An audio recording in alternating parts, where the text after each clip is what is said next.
Seja bem-vindo a mais uma edição do programa Consciência Próspera, esse programa de entrevista que completou 11 anos em março de 2021 e desde então estamos transmitindo entrevistas ao vivo de segunda a sexta-feira, exceto esta que é uma gravação. Neste momento estou fora de São Paulo e por não ter uma confiabilidade com a internet na região onde eu estou presente, não teremos o ao vivo, e sim preparamos essa gravação especialmente para você. Lembrando que o programa, ele é um programa que já tem alguns anos, né, nessa caminhada e em sintonia com o meu propósito de vida, que é inspirar, despertar e habilitar as pessoas a alcançarem seus sonhos mais elevados e incentivar o desenvolvimento espiritual com sabedoria, amor e respeito, por meio de dinâmicas integrativas, educação criativa e comunicação inteligente, co-criarmos um mundo melhor.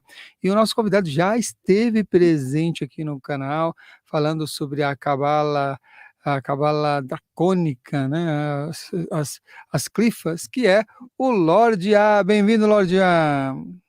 Saudações, meu nobre amigo Samuel. Que honra estar de novo aqui com você, podendo bater um papo e falarmos sobre todos esses temas que requerem um olhar refulgente, que nos fazem vermos que tudo aquilo que vive mais próximo aqui do material, toda luz que se cristaliza, talvez seja serpentar, talvez tenha um tom anfíbio, tenha um tom mais sombrio, mais gélido, mas que, como tudo, precisa ser contemplado, observado, desafiado, em nome do nosso próprio crescimento, para não vivermos à mercê, não é verdade?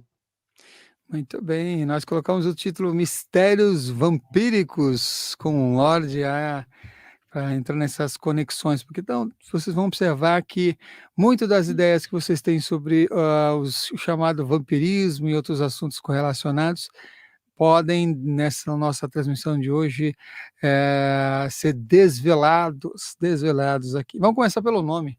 Lorde A, como é que vai surgir o nome Lorde A e essa ligação com os mistérios vampíricos? Como é que você iniciou esse seu trajeto, essa sua conexão com esses mistérios? Bom, Mistérios Vampíricos foi o nome do meu primeiro livro, publicado no ano de 2014 pela Madras Editora. Tivemos um lançamento maravilhoso na Bienal do Livro, cortesia do queridíssimo e saudoso Wagner Veneziani Costa, meu primeiro e querido editor, né? E foi uma festa maravilhosa. Por quê? Porque esse nome, Mistérios Vampíricos, a arte do vampirismo contemporâneo, foi um livro que eu trabalhei durante um pouco mais de uma década de pesquisas, de correspondências, de diários mágicos, grimórios, compilação, análise, refutações dos meus estudos, das minhas práticas, e principalmente tudo aquilo que vem quando a gente se mete, né, com um processo iniciático, também com um despertar espiritual, você é guiado por sonhos, inspirações, e o Mistérios Vampíricos e todo o tempo de feitura desse livro também é uma espécie de celebração da minha vida, onde os vampiros sempre estiveram lá desde que eu me conheço por gente, fosse no cinema, nos filmes, no teatro, ou nas histórias que meus familiares contavam ao redor da fogueira ou da lareira, no alto das montanhas da Serra da Mantiqueira. Os vampiros sempre estiveram na minha vida, né? Mas a verdade, a bem da verdade, é que na década de 90, na metade da década de 90, eu vi uma matéria num jornal que falava sobre uma sociedade vampírica que celebrava festas e comemorações num bar rooftop em Nova York, na ilha de Manhattan, para ser mais preciso, e eu me apaixonei, eu me encantei por tudo aquilo numa época que não existia internet, basicamente, então eu escrevi para o jornalista que traduziu a matéria, ele me colocou em contato com a agência de notícias que forneceu a matéria, e depois de muito tempo eu tive uma sorte daimônica, uma sorte mesmo, e essa agência me ajudou a contactar essa sociedade, né, que eram pessoas que integravam a comunidade vampírica de Nova York, lá nos Estados Unidos, e então eu comecei a me corresponder e conhecer um pouco de tudo isso, né. Nos Estados Unidos, a comunidade vampírica já existe desde a metade dos anos 70, de uma maneira estruturada, organizada, com um ethos e uma praxe muito bem fundamentada, que dialoga com o arquétipo do espírito caçador. Para vocês, o vampirismo. Foi assim os primórdios, foi assim o começo que eu contactei tudo isso, Samuel. E o nome Lorde A, de onde que vem? Ah, o Lorde A é mais divertido, né? Vocês gostam dessas histórias místicas, né? Bom, eu sempre gostei de quadrinhos lá do B, quadrinhos underground. E lá na década de 90 tinha uma livraria no bairro da Aclimação que eu frequentava bastante, gastava minha mesada lá, parte da minha mesada e dos meus primeiros salários como atendente de videolocadora eu gastava lá e a outra parte na galeria do rock, comprando CDs, né? Comprando discos, esse tipo de coisa. Mas lá na livraria, uma vez, no ano de 1993, eu estava mexendo numa prateleira e caiu praticamente em cima de mim uma edição de uma história chamada V de Vingança, do Alan Moore e do, e do desenhista David Lloyd. Vocês conhecem o filme, né? Deve estar aí fazendo uns 15, 20 anos que foi lançado, né? Todos conhecem o filme V de Vingança, mas lá em 92, 93, era uma história em quadrinhos, encadernada em inglês, muito legal, que falava a aventura de um personagem chamado V. E no final eu me apaixonei pelo personagem, eu também era um leitor assíduo da Anne Rice, e no final da revista tinha uma entrevista, uma matéria com um escritor e o desenhista, e eles contando que o nome da história originalmente ia ser A de Anarquia, só que eles viviam em 1983, na época da Margaret Thatcher, e eles poderiam serem suicidados se escrevessem uma história em quadrinhos chamada de Anarquia e mudaram para V de Vingança. Eu achei muito legal aquela ideia de A para Anarquia. Eu era bem novo, era moleque, aquilo era bem intenso, era bem interessante nos anos 90 para quem gostava de todos esses temas. Porém, eu acabei entendendo um pouco melhor o que poderia ser anarquia quando, um pouco depois, eu conheci os escritos de um jornalista britânico chamado Peter Lamborn Wilson, conhecido como Hakim Bey. E aí, naquela anarquia ontológica do Hakim Bey, eu encontrei algo que me trouxe muito sentido, pertencimento, e tinha muito a ver com a minha pegada diletante, artista, pouco acentuadamente vanguardista. Eu também gostava dos livros da Anne Rice, do Vampiro Lestat. Era um cara considerado culto, educado, aceitavelmente elegante, apesar de se vestir como um vampiro. E aí as pessoas juntaram as duas coisas, o Lorde A e ficou o Lorde A. Pegando um pouco dessa linha nesse fio de conexão que você traz, quando você cita que na metade da década de 70, né, surge aí a comunidade, vampírica, e você cita inclusive do ethos, né. Fala um pouquinho mais sobre o ethos do espírito caçador. Poderíamos dizer que como que a comunidade vampírica, ela está meio que sob as bases, assim, de uma pegada de uma base xamânica, de um xamanismo, de um paganismo. O que que você pode falar sobre o ethos desse espírito caçador? Samuel, se eu chegar e disser que a espiritualidade, a mística, né? Espiritualidade como um processo, mística como aquilo que vem do êxtase, que vem da prática, né? Desse processo, dessa trilha que é uma espiritualidade, nós temos uma raiz inegavelmente xamânica, na falta, inclusive, de um termo ou de um adjetivo melhor. Eu acredito que a pegada xamânica seja extremamente presente ali no que aconteceu nas primeiras estações da década de 70, né? Quando Goddess Rosemary Sahasra, a matriarca e fundadora da dinastia Sahasra, junto com outros aliados, celebravam os primeiros ritos em uma fazenda lá no estado de Washington, na costa oeste norte-americana, né? Então havia sim essa base. Essa questão do espírito caçador, que é bastante presente em tudo que a gente faz. E quando a gente fala dessa década de 70, em especial da sua metade, é muito difícil a gente não mencionar as influências das obras de Carlos Castaneda naquele momento, a gente pensar também na questão da bruxaria, da Wicca, quando eles vieram a público e mostraram o seu trabalho, os druidas também, os indígenas dos Estados Unidos organizando e expondo mais o xamanismo com alguns nomes, como o Michael Harner, muita coisa acontecendo ali, muitas pessoas procurando arquétipos, mas não um arquétipo junguiano, algo num sentido mais grego, um Arshed, uma figura de poder, uma imagem de força. Algumas pessoas encontraram essa imagem nas bruxas, outra nos druidas, outras no xamanismo, na figura indígena ou na figura de um xamã siberiano. E pessoas muito especiais encontraram no vampiro essa expressão de um espírito caçador, de uma força que nos leva sempre rumo à escuridão, que para nós, e eu falo para nós, no vampirismo, significa, simboliza o horizonte.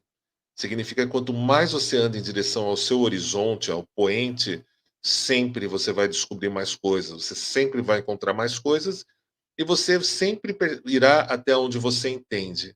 Você sempre realizará aquilo que você alcança e experimentará a agonia para alguns e o deleite de que há muito mais do que você jamais poderá entender, muito mais do que você jamais irá alcançar e ainda tudo aquilo que você sequer pode conceber. No entanto, você se esforça, mais ou menos como faz o artista diante da página em branco, o músico antes de encarar a multidão para mostrar o seu novo trabalho, o DJ antes de começar a discotecar nas picapes. Você se arrisca, você se joga nesse desconhecido, em meio a essa escuridão, confiando nas suas habilidades, nas suas aptidões, sem garantias. Talvez tal como o Trasgos, que são as origens, que marca o bode negro da origem das tragédias gregas, né? Que se aventura no desconhecido, sabendo que em algum momento irá morrer, irá deixar esse selvagem jardim. Porém, a celebração não está no fato que ele vai morrer, sim na coragem dele de dançar, como diziam alguns textos antigos, de dançar e cantar até quando vem esse momento súbito e derradeiro. O vampiro, o vampirismo, a cosmovisão, nossa mística, nossa espiritualidade parte dessa coragem, dessa cor avermelhada no coração, na visão refulgente e celebrar, se aventurar em meio ao desconhecido, sem garantias, ciente do seu próprio sabor, das suas próprias habilidades. Talvez uma das perguntas mais feitas para você nesses estudos aí já de décadas nessa temática seja essa, né? O que é um vampiro de verdade? Que é um vampiro de verdade. Eu sou um vampiro de verdade, simples assim. Mas eu talvez isso não responda a pergunta. O que é um vampiro? Um vampiro é uma pessoa. Vamos lá, vamos começar por uma resposta mais padrão, mais acentuada, né? Talvez aquilo que as pessoas gostariam muito de escutar. Um vampiro, nos dias de hoje, é alguém que integra a comunidade vampírica. Oh, muito bom. Falou, falou e não respondeu nada. Muito bem. Existe uma comunidade vampírica? Sim, existe uma comunidade vampírica.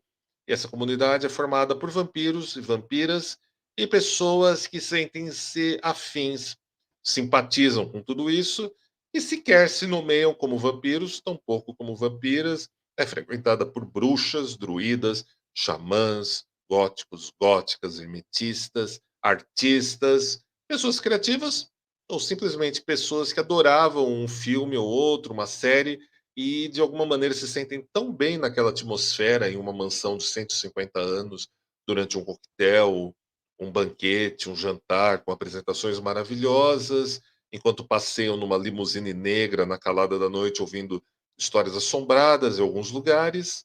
Essas pessoas simplesmente se sentem em casa. Isso é a comunidade vampírica.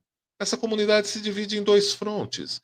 Um mais voltado para a produção cultural, videogames, quadrinhos, séries, filmes, livros, literatura, e uma outra, um pouco menos numerosa, volta-se para uma espiritualidade, para uma mística, espiritualidade como um processo, mística como algo que se desvela num êxtase, como algo que é muito particular e pessoal para cada um, e chamamos por comunidade de cosmovisão vampírica, e é onde está toda a magia, todo o paganismo, né, ligado a esse ethos, a sua praxis, a sua identidade.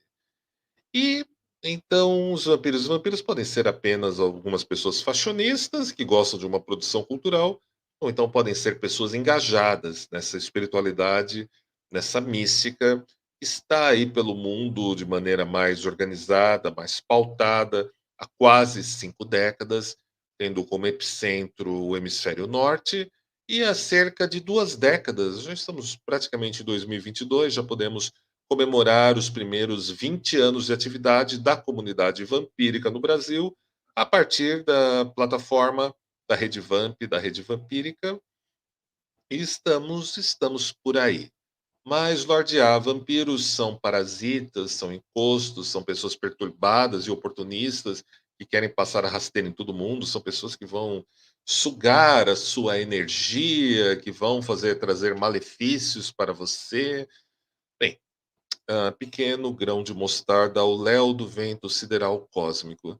Se você for uma pessoa boa, justa, razoavelmente ética, que se preocupe em pagar seus boletos, cuidar da sua própria vidinha, toda certeza os vampiros e vampiras passarão batidos por você, e talvez até o seu vizinho ou a sua vizinha do apartamento ou da porta ao lado sejam vampiros e vampiras e você nunca soube. Nem todos vestem figurinos, nem todos vestem roupas de época, ou trajes encourados ou de latex e usam cabelos estranhos.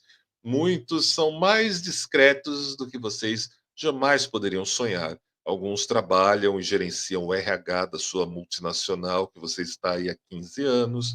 Outros são médicos, arquitetos, engenheiros, engenheiras, cozinheiros. Há muitos vamps espalhados. Mas a grande verdade é que na espiritualidade e na mística vampírica, nada que tenha nascido pode fornecer a força, a vitalidade, o elixir Rubeus ou Odrunner, como diriam os nórdicos, que verdadeiramente nutre esse nosso legado, essa nossa, vamos dizer assim, essa essência vampírica.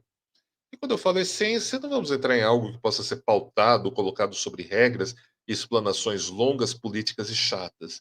Simplesmente algumas pessoas nascem vampiros, nascem vampiras, e elas simplesmente são assim. Estão por aí, portam esse legado, e quando se encontram e convivem, se reconhecem, e essa força se expande. Consegui responder bem, Samuel? Ou Penso que deixei a sim, pessoa mais, compliquei ainda mais? eu penso que respondeu bem, porque tem essa ideia, né, do imaginário, né, o imaginário do vampiro, de que ele, de certa forma, ele é da noite, de que ele suga o sangue, de que ele é servo de Satã, de Lúcifer, o que mais que tem de conexões ligadas ao imaginário vampírico? E que um outro, Parasita, obsessor, encosto e agora satanista. uma das coisas que as pessoas vão gostar é que almejam também é que eles são imortais, né, outro imaginário ligado também a essa questão do vampiro. Fala um pouquinho também dessa relação do vampiro como tendo essa perspectiva imaginária de que ele É o faz um imortal. culto a Satã e é imortal.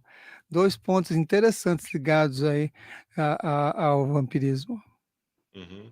Historicamente falando, vale a gente sempre pontuar, que seja na história do continente europeu, e vou dar uma ênfase nessa história, porque é que eu estudei mais. E também, claro, conheço um pouco da América do Norte, América Central e América do Sul. Mas vale a gente sempre pontuar que toda a expressão de satanismo e Satã e de cultuar Satã sempre parte de alguém que aponta o dedo e taxa aquela outra pessoa de cultuador de Satã ou de satanista. Se a gente voltar no tempo lá, final do Império Romano, correr ali para a época do Império Bizantino, era super perigoso você ser cristão naquele tempo, porque haviam diversas seitas cristãs, né? Diversas seitas, diversos movimentos cristãos, e aquela seita, ou aquele movimento que estivesse no poder naquele momento, decretava todos os outros como heresias e como servos de Satã, como satanistas. Nos dias de hoje, e olha, estamos falando de algo, estamos trazendo, dando um salto de 2000 anos, saindo desse passado, vindo para cá, e aliás, 2000 anos, vamos fazer direito isso. Uns 1900 anos atrás era como eu falei, por volta de quando surge e se organiza o islamismo, né, os muçulmanos, os cronistas europeus comentavam que era muito mais seguro para um cristão viver em meio ao império, viver em meio aos muçulmanos, porque lá havia ao menos um certo corretismo na lei e você não corria o risco de ser cristão e ser condenado como satanista por outros cristãos. Vejam só. Se a gente sai, vem agora para a nossa época, é mais ou menos como a gente vê muitos movimentos dentro da própria Igreja Católica que apontam o dedo entre si e se acusam mutuamente de satanismo ou de servos de Satã. Ou ainda, se a gente desce para as igrejas neopentecostais da contemporaneidade, a gente vê isso acontecendo de monte. Todos são neopentecostais, mas as pessoas que vão na igreja do pastor fulano estão servindo Satã, estão servindo ao inimigo. E as pessoas que não servem a Satã são as pessoas da igreja certa, do lugar certo, que é onde você está. Então, me parece que as acusações de servo de Satã, de satanista, partem primeiramente de quem aponta o dedo. E quem aponta esse dedo esquece que tem ao menos 3 dedos apontados de volta. Isso numa construção assim, num construto histórico básico, a gente trazendo para cá. Mas, Lorde A, os vampiros são satanistas? Não, somos pagãos. Historicamente, lá no metade da década de 70, somos pagãos. A estrutura se monta, se constrói ao redor do paganismo, de um certo animismo e de um tom essencialmente xamânico, noturno e primevo. Tá? É assim que se organiza. Depois vão haver vampiros satânicos. A questão é interessante. Haverão grupos que irão se identificar com o satanismo do Anton LaVey. Haverão grupos que irão se identificar com o setianismo, que seria uma visão que viria de um grupo chamado Temple of Set, que seria uma dissidência do satanismo de LaVey. O satanismo do LaVey era algo mais narcisista e nihilista, adorável, elegante, irônico e sofisticado. Devemos sempre pontuar por isso. Tanto que o Temple of Set vai se desligar do satanismo laveniano justamente porque queria algo mais espiritual, com mais identidade, com mais força. E aí, esse Temple of Set vai criar uma Order of Vampire nos anos 80, a partir dos anos 80, que vão se aproximar de um ocultismo mais clássico e talvez flertem com tudo isso. Ao longo dos anos 80, 90, muitas dissidências, muitas ramificações vão acontecer, e sim, acontecerão, aparecerão vampiros satanistas inteligentes, vampiros satanistas não muito inteligentes, que vão se ligar a algumas coisas que também não tem nada a ver com satanismo e tem mais a ver com os extremismos políticos, né? Lá, principalmente no hemisfério norte, né? Haverá tudo isso. Porém, o mais importante é que isso era uma minoria, né? Infelizmente, muito material dessa minoria desceu para a América Central e desceu para a América do Sul, trazendo muita confusão. Porém, o núcleo básico da cosmovisão, da comunidade, o ethos, a praxis vampírica, permaneceu ativo, muito bem estruturado no hemisfério norte, nos Estados Unidos, Canadá, chega ao Alasca, tem na Europa, na Inglaterra, Alemanha e muitos outros lugares, né? Esse núcleo permaneceu, esse núcleo foi transmitido, esse legado foi transmitido para a gente há 2 décadas atrás, desenvolvermos aqui tudo isso que a gente faz. Então é isso, tipo, existem vampiros satânicos, por que não? Não há problema nenhum com isso. Porém, o núcleo, a identidade, o ethos, a praxis vampírica é essencialmente pagã. Isso é uma afirmação histórica, né? É um fato histórico, incontestável. Bom, você já bom, para quem conhece o Lorde A, sabe que ele também é DJ, então ele é uma pessoa da noite, então nesse caso ele é vampírico. Agora vamos para o outro ponto que ficou Eu sou uma pessoa até da noite. Não tem, não tem, já tem. Inclusive, sabe que eu já tentei, né, ser uma pessoa diurna? tentou. Eu achei que era uma construção social imposta na minha cabeça. Eu já comprei essas narrativas, e aí eu constatei que Aristóteles estava sério, certíssimo. Narrativas são sempre mentirosas. Mas eu já tentei ser diurno. Tentou. E a outra questão que ficou aí, Tentei. no ar é: e a imortalidade? Imortalidade, meu nobre amigo. Aparecendo uma carinha aí, ó, alguém é mortal que do nada apareceu uma carinha. Imortalidade! Esse aqui é o Daimon aqui do meu computador que apronta umas coisas quando a gente fala algumas palavras-chave. É que nem o assistente do Google, às vezes acontece. Imortalidade, uma vez que a gente vai direcionar essa resposta para nossa. A gente vai direcionar essa resposta para a vertente da espiritualidade, da mística e da cosmovisão vampírica, Samuel.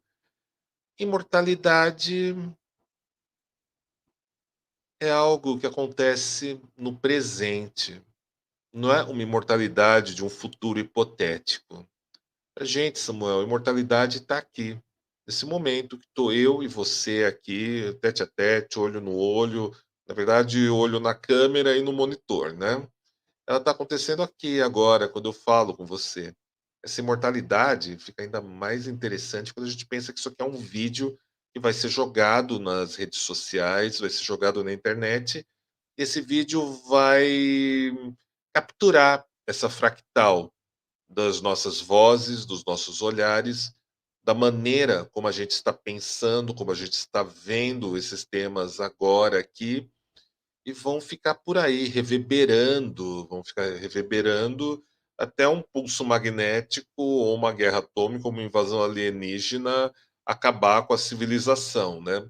Vai ficar por aí seguindo. Então, essas palavras, essa ideia já adquiriram uma imortalidade, né? Então, essa imortalidade para a gente é esse presente, essa genu, não, esse termo vai ficar, não, eu não vou conseguir articular. Então, é essa autenticidade do presente que a gente procura, que a gente espreita, né? Trazer, falar de coração, falar pautado naquilo que a gente caminhou, naquilo que a gente trilhou, naquilo que a gente viveu até chegar aqui e está vivendo nesse momento, né?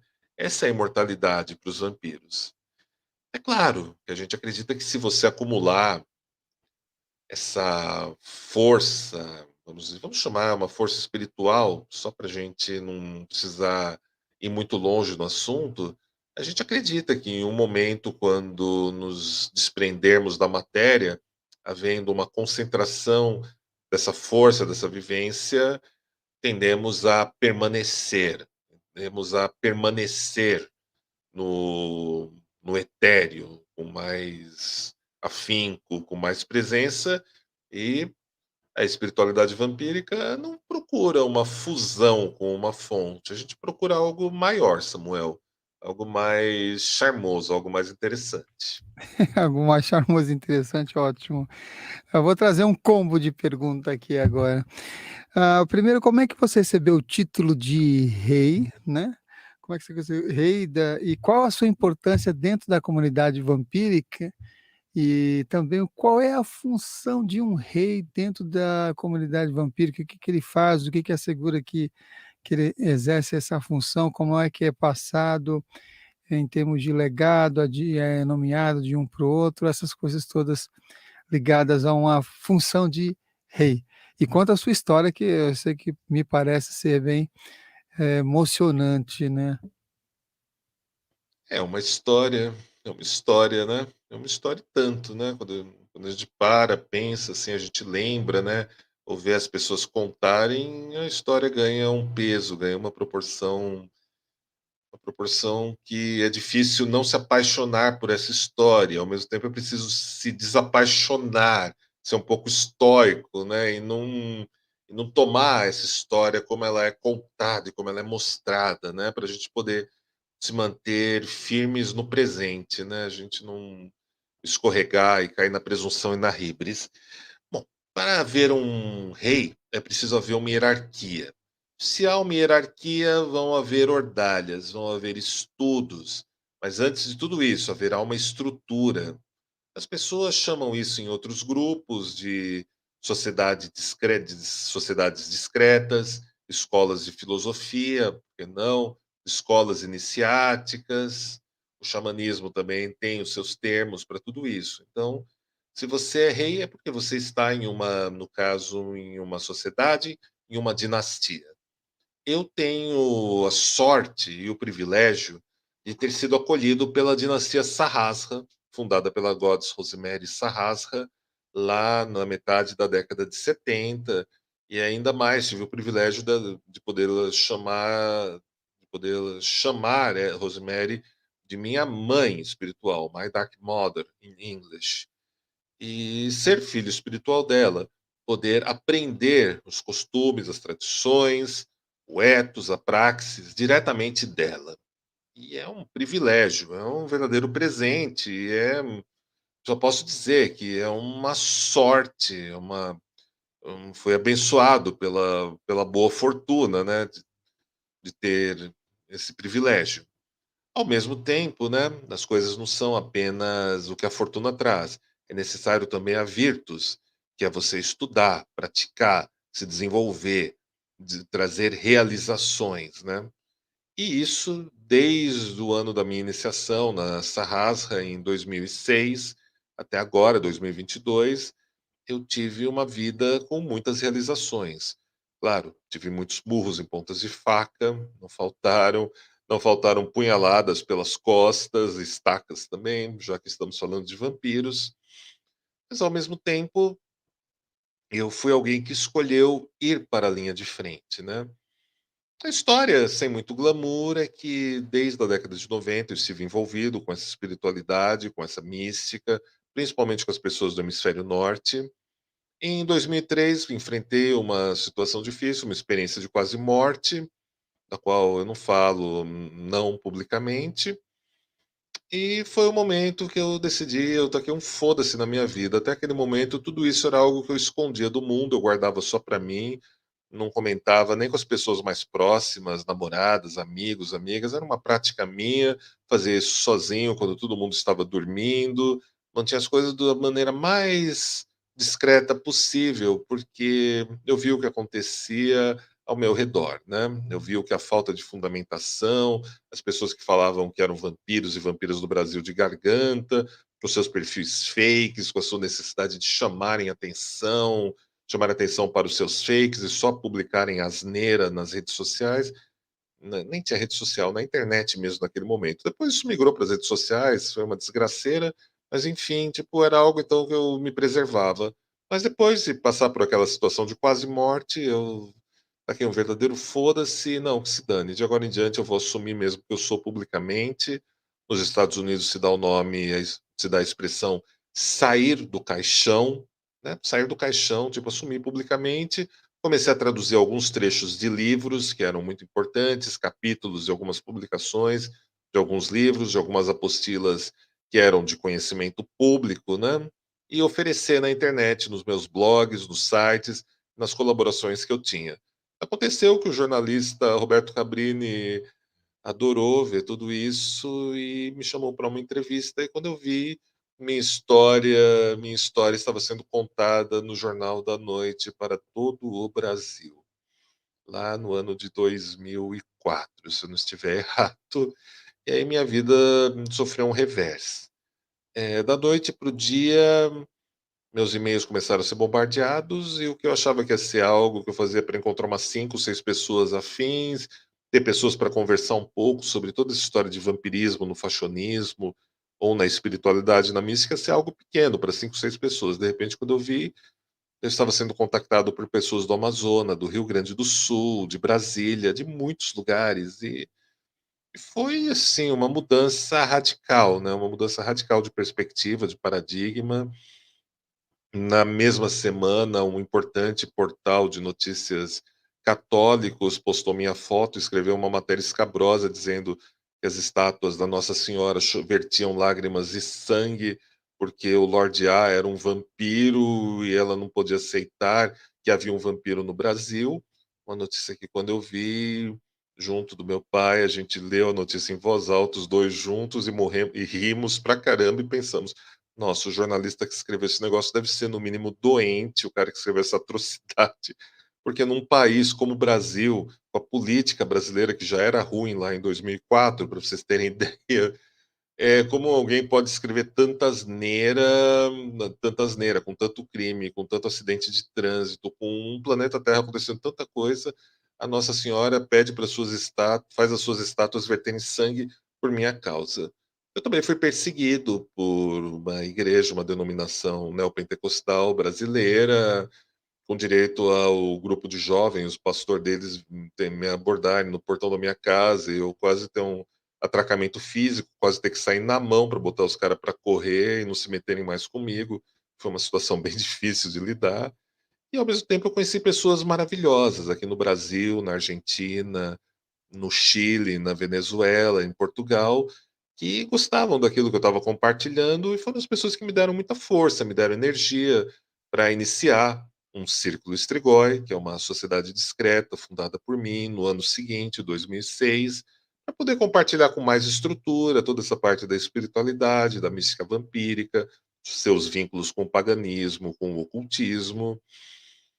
E, assim, esses são os primórdios, né? Esses são os primórdios do meu trabalho. Eu também produzia eventos desde aquele tempo, festas em casas noturnas voltadas para a temática vampírica, saraus, e também comecei a me aventurar, a oferecer algum treinamento, alguns cursos voltados para esse tema, às pessoas que se interessavam pelo meu círculo Strigoi. E esse foi o começo. Os anos passaram, aprendizados, estudos. 2010, Afrodite me abençoou com a presença da Chendra, né? Rainha Chendra Sarrasra, o amor da minha vida. E desde que ela apareceu, a vida ficou mais gostosa de ser vivida. A eternidade, né? A gente falou de imortalidade, mas sabe, Samuel, a Chendra me trouxe um negócio nessa vida vampírica, que era experimentar a eternidade. Eternidade de olhar nos olhos dela, saborear o beijo dela e perceber que, cara, você não precisava mais, eu não precisava mais me esconder atrás de máscaras, de rótulos para impressionar ou para seduzir ou para contar algo para as pessoas. Eu fui percebendo que havia uma linha, uma continuidade avermelhada, frequente.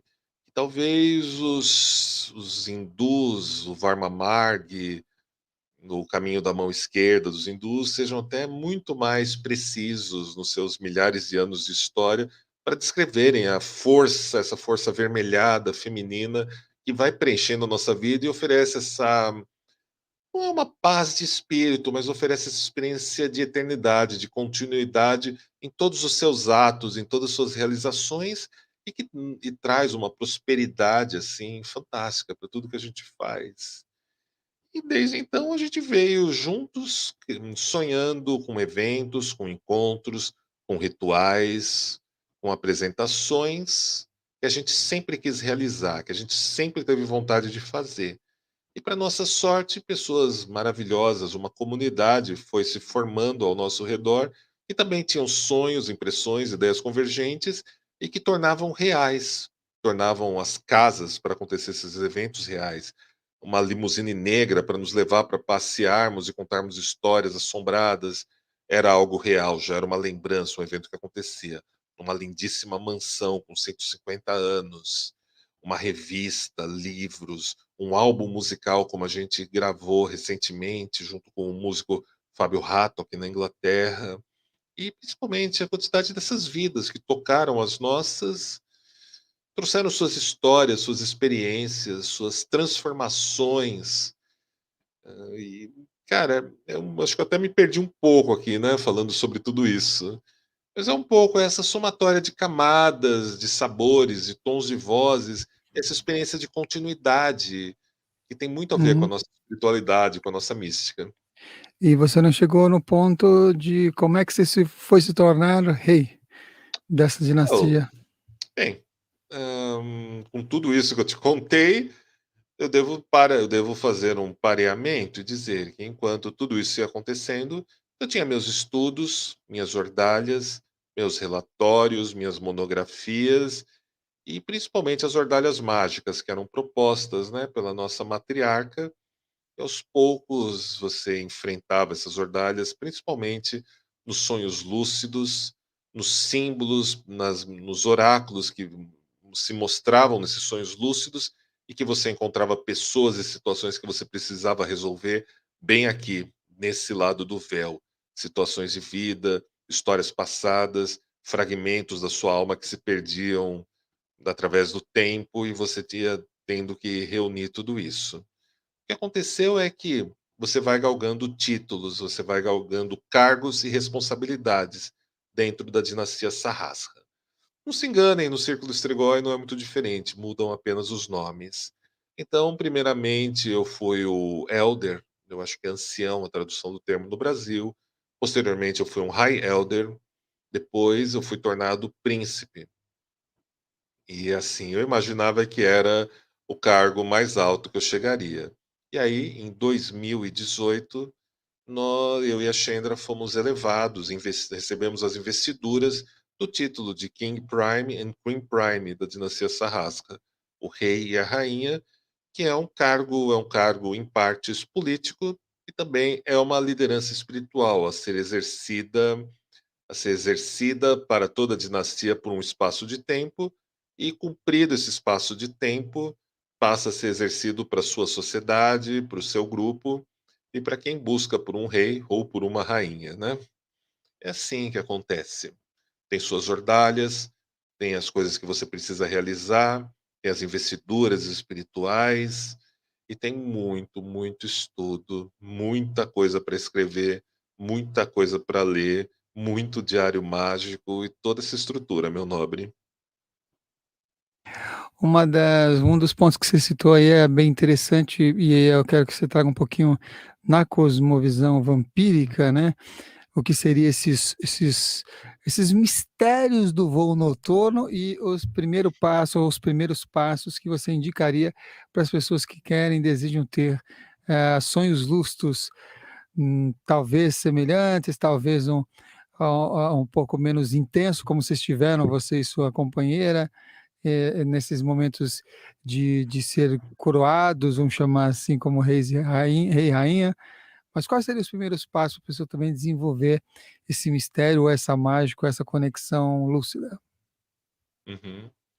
Olha, o mistério do voo noturno é um termo que eu particularmente vejo sendo usado na comunidade vampírica por alguns autores, mas em especial quando eu reclamei esse termo, que eu acho lindo, mistério do voo noturno, eu bebi em fontes mais antigas.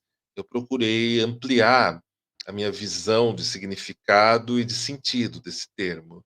Então, o mistério do voo noturno é algo que vem desde que o mundo é mundo, né? Desde provavelmente da Idade da Pedra, desde que alguém experimentou a primeira sensação de ter um sonho lúcido, né? Entretanto, alguns autores, através da cultura grega, egípcia, alguns alguns autores mais, vamos dizer, mais recentes, como Dante Alighieri, e até mesmo religiosos de peso, como o São João, né, o São João que escreveu o Apocalipse da Bíblia Católica, ou ainda o profeta Mohammed, eles escreveram também, eles também viveram experiências do mistério do voo noturno, de serem levados além da realidade ordinária, como postularia o pesquisador Mircea Eliade, e visitarem as camadas, os mantos, os reinos que compõem o etéreo. Para eles era o céu, era o paraíso. Se a gente retorna ainda mais o tempo, a gente vai encontrar um livro apócrifo, como o livro de Enoch, que vai descrever essa jornada também. E vindo para tempos mais recentes, na Renascença Italiana, a gente vai encontrar o Supremo poeta Dante Alighieri, da Itália, escrevendo a belíssima comédia, que depois foi rebatizada como a Divina Comédia, que conta essa experiência de arrebatamento, de ser levado além da realidade ordinária para as profundezas, passar por um processo alquímico de expurgo, de transformação, até alcançar os planos etéreos mais sublimes, mais refinados. Esse é o que é descrito nos processos alquímicos, que é descrito nas cartas de tarô.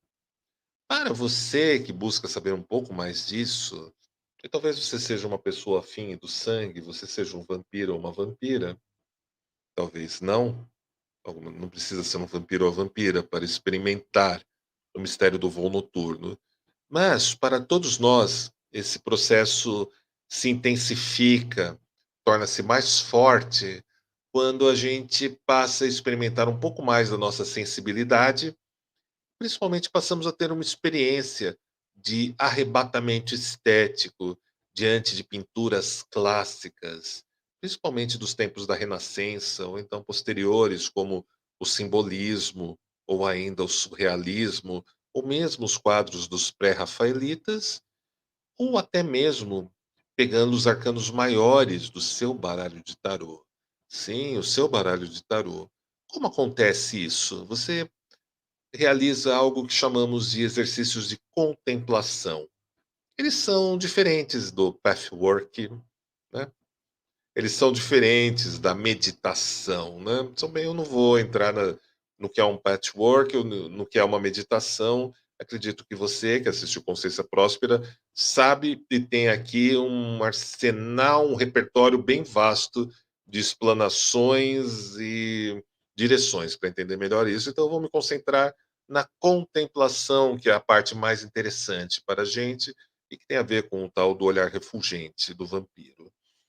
Você se concentra em uma imagem muito bem impressa de uma arte clássica da Renascença, de preferência com temas de deuses ou deusas, ou paisagens com um certo apelo sinistro, diferenciado, ou então imagens surrealistas ou simbolistas ou pré-rafaelitas, ou ainda nos seus arcanos maiores do seu baralho de tarô. Você se concentra sempre no meio da tela ou no meio da impressão daquele arcano e vai esquecendo, vai afastando os seus pensamentos. Nem isso, nem aquilo, neither, neither, ou neither not. Todos os pensamentos, todos os chamados, aquele boleto que você não pagou, aquela pessoa que você não respondeu, aquele tropeção na rua, o ônibus que você perdeu, a Netflix que você tem que completar a temporada daquela série, todos esses pensamentos que vão vindo para você, você vai varrendo para o lado. Não, não é hora. Não, não é isso que eu quero. Não, eu estou vendo essa tela, eu estou vendo essa tela. E você vai se focalizando nela até um momento que se torna natural aquela tela ou aquele arcano parecerem uma janela. Para alguns, se tornarão uma porta, a qual você pode bisbilhotar no que está acontecendo ali dentro. Como será o aposento do hierofante do baralho de tarô? Quais serão o aroma dos incensos que ele queima naquele aposento? Será que tem uma prateleira de livros do lado esquerdo daquele trono? Que madeira será que usaram para fazer o trono onde o hierofante se senta? Como serão a voz daqueles diáconos? Será que eles ficam o tempo inteiro na sala falando com aquele hierofante? Será que o hierofante fica naquela mesma posição do tarô o tempo inteiro? Ou ele sai daquela posição quando você não está olhando para o seu tarô? Do que está acontecendo ali? Os hindus chamariam isso de dhyana, e as crianças, eu devo informar, que são muito mais bem-sucedidas com essa história de dhyana do que muitos adultos e muitos místicos ocultistas de respeito das redes sociais que vemos por aí. O que sente aquele personagem, aquele arcano, aquele personagem que está naquele arcano do tarô? O que ele sente? Como é aquele lugar? Você consegue passear por aquele lugar onde ele está? Como será aquele riacho onde tem a carta da estrela? Será que ela fica com aquele vestido molhado o tempo inteiro? Será que a água é gelada ou é uma noite de verão? Você precisa, portanto, aprender na contemplação a se mesclar, a se fundir com aquilo que está sendo contemplado e deixar aquilo se tornar aquele imprevisibilidade começar a assaltar você, aquele tom indomável daquela tela começar a tocar você e você se ver naquele lugar experimentando tudo aquilo que está naquele lugar. Alguns diriam que nesse momento você está começando a sorver o sangue precioso e absorvendo os nutrientes e a força vital daquela janela, e para alguns será uma porta. Algumas pessoas, inclusive, conseguem fazer isso usando runas ou sigilos mais basais e mais geométricos. Será que você consegue? Isso é uma prática, um exercício. Conforme você faz isso, você estará sonhando lucidamente. E quando você se propor a fechar os olhos e continuar naquele ambiente sem contemplar a imagem, o que poderá acontecer com você? Será que você irá voltar para cá, para essa realidade ordinária, esse selvagem jardim? Ou será que você descobrirá algo que não é apenas seu e que talvez você nunca tenha estado sozinho todo esse tempo? Será que é você que olhava para aquela tela ou aquele arcano? Ou será que aquele arcano olha para você e é um arcano vivo? Mistérios devem ser experimentados, devem ser descobertos. E eu acredito que com essa pequena receita eu lhes trarei mais perturbação e mais confusão do que alguns estejam preparados. Pegando até um gancho nisso que você está trazendo, você citou Grimório, Diário Mágico. Existe também a prática da criação do templo astral no Círculo de Strigoi? Existe Palácio da Memória, técnica veneziana, né? Técnica muito usada lá pelos renascentistas, né? Muito parecida com o templo astral, Samuel. Uma técnica maravilhosa. Uma técnica que demanda algo chamado visualização. Mas não aquela visualização vulgar de você ficar olhando fixamente, vendo apenas aquilo que você quer, ouvindo apenas aquilo que você quer ouvir e se trancando só nas suas certezas, nas suas convicções e naquelas ilusões que só existe o bem dentro de você. Só existe a pureza dentro de ti, meu nobre amigo, minha nobre amiga. Não, não há. Para trabalhar com o templo astral, você primeiro precisa aprender a visualizar formas geométricas, sólidos platônicos, né? Como dizem alguns, alguns sugerem euclidianos, e você precisa começar pelo básico, visualizando essas formas geométricas, aplicando cores, sentindo temperaturas, fractais, e aos poucos você vai evoluindo esse trabalho. Você vai desenvolvendo esse trabalho. Ele é muito parecido com o que eu expliquei agora há pouco sobre as técnicas de contemplação e de sonho lúcido, mas tem suas especificidades, suas peculiaridades. Mas, a bem da verdade, é algo que deve ser realizado com esmero, com maestria, instante a instante, noite a noite. Isso tende a fortalecer, tende a te dar mais forças. Ao mesmo tempo, também tende a lhe dar mais coisas para você se preocupar, para você proteger, para você se resguardar. Mas, ao mesmo tempo, também é um bom chateau para você receber seus aliados e suas aliadas que vêm do outro lado, seus familiares, hospedar seus sigilos e outras coisas e outros mistérios. Uma pergunta ligada a significado. Você falou você como é um rei da dinastia Sarrajasa. Sarrasra. Sarrasra. Fa Sarrasra, fala de novo? Vamos mais uma vez. Sarrasra. Sarrasra. Olha, é quase sânscrito. Qual o significado de Sarrasra? É sânscrito. Ai, a gente, assim, né, como a gente aprendeu na tradição, né, da dinastia, é o duplo nascido, o duplo etéreo, né? O seu, aquilo que está a matéria no estado mais volátil, mais vibrante, É o corpo que você fortalece para transitar através do outro lado. Eu falei do sânscrito porque tem uma palavra chamada sahaja, que é o fluxo, que é a espontaneidade, que é o deixar fluir, né, do Tem o sânscrito. Sahasrara também, né, que é o Rasar chakra, né. os lótus de 1000 pétalas, aí a tradução dele, né, de 1000 conexões, então é 1000 fluxos, Sahasrara, é um outro sentido. Ah, já você citou lá no início, daimon, como é que você entende o daimon? O que é o daimon? Um daimon. Originalmente, quando a gente fala de daimon, nós remetemos ao significado mais platônico de Platão, de Sócrates possível, né, o agato daimon.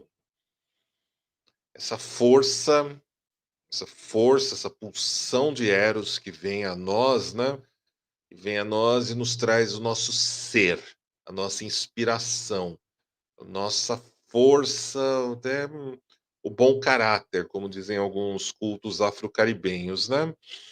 Essa força que traz isso, que traz o enfrentamento, que traz essa capacidade da gente não sermos rasos. Toda a rasidez, toda a superficialidade vem da gente se enganar e a gente perder esse foco, né, nessa clara visão. Então o Daimon é quem traz esse fluxo para a gente, traz essa presença, esse olhar refulgente para cada um de nós. E traz também a nossa têmpera, o nosso sabor. Os hermetistas, hoje em dia, e os telemitas falam muito sobre a verdadeira vontade. Um autor deles que eu gosto bastante, o Kenneth Grant, usa o termo transparência do Advaita Vedanta, né?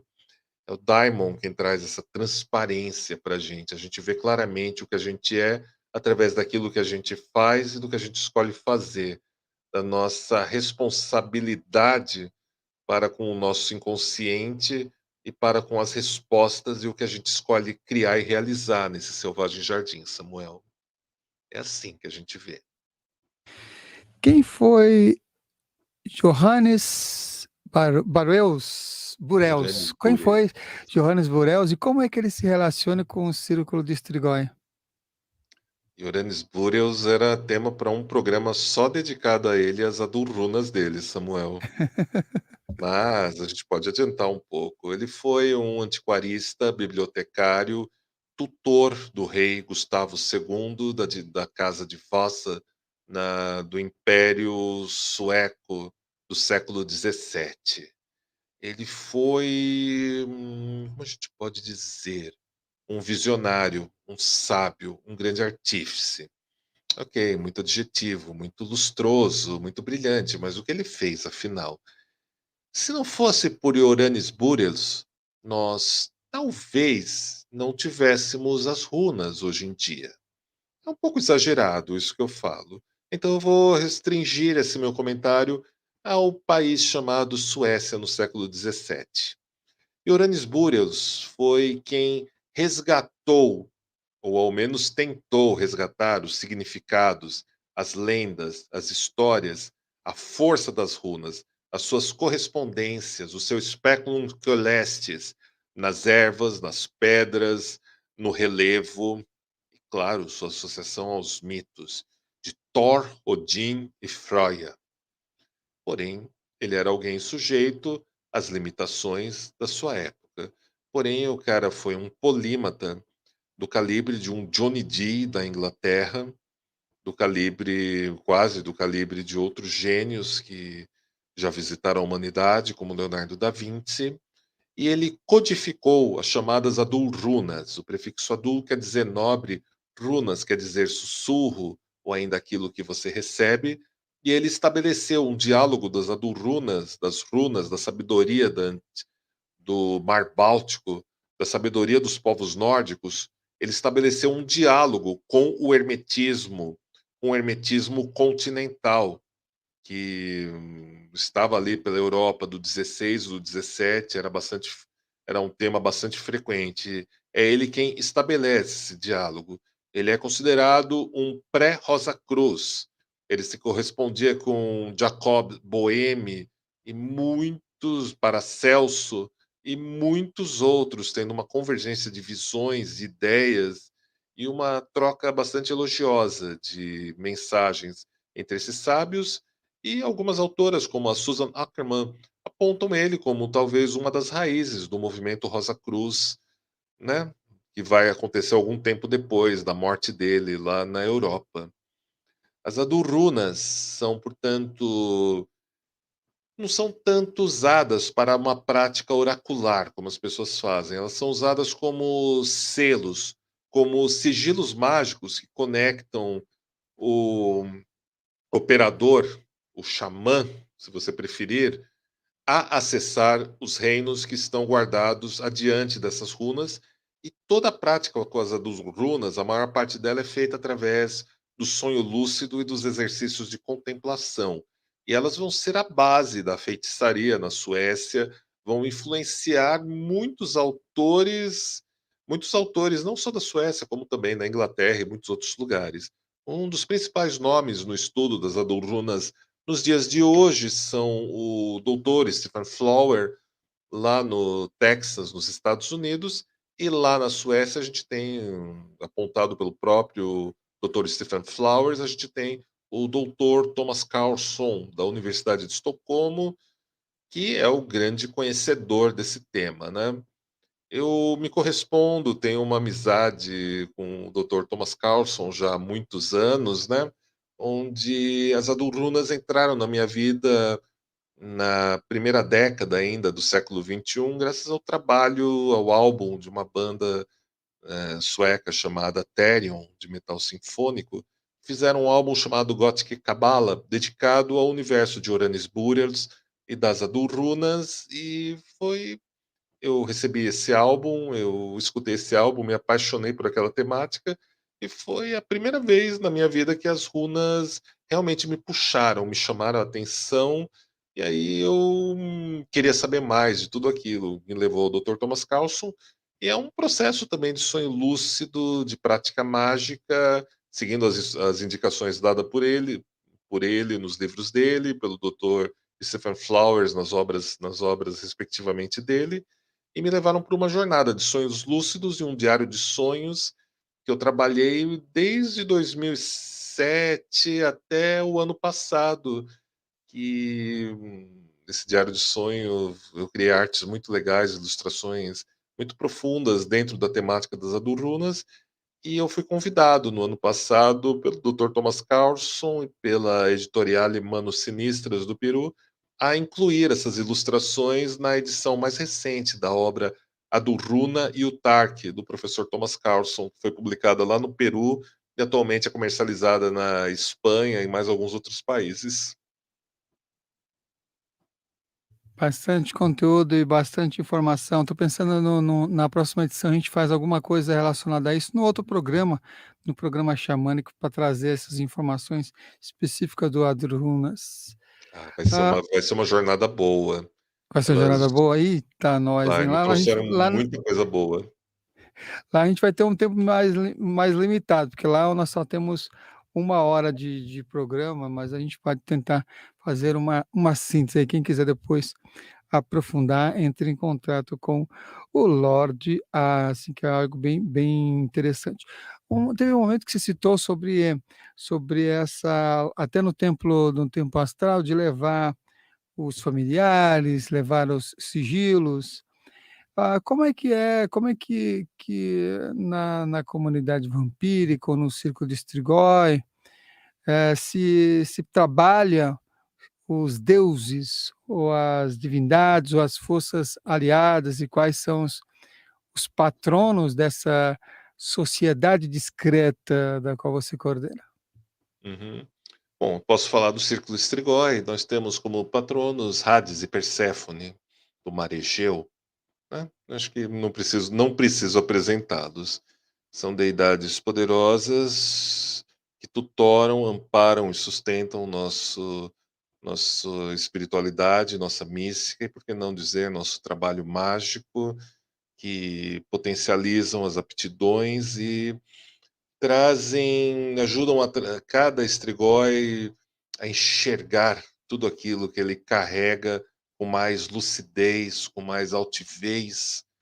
E quando você começa a olhar para a escuridão, olhar para o horizonte, você pode perceber que você não está sozinho e que a gente está cercado de muitos monstros, de muitas monstruosidades expressas em vícios, em automatismos. Alguns não são exatamente danosos para você, alguns certamente são aqueles que mantêm a sua vidinha exatamente onde você não aguenta mais, exatamente onde você não quer estar. Eu penso que Hades, Perséfone, nossos bons Daimons do Círculo de Strigoi, ajudam cada um de nós nessa trilha a darmos uma direção, um rumo para esses vícios, para esses danos de cognição, fragmentos da gente que se perdem e também nos ajudam a entender. E cada vez que a gente começa a reclamar tudo isso em si, a gente para de dizer que aquele mal olhado, aquele quebranto, aquela invejinha vem de terceiros. A gente começa a ver que está tudo dentro da gente.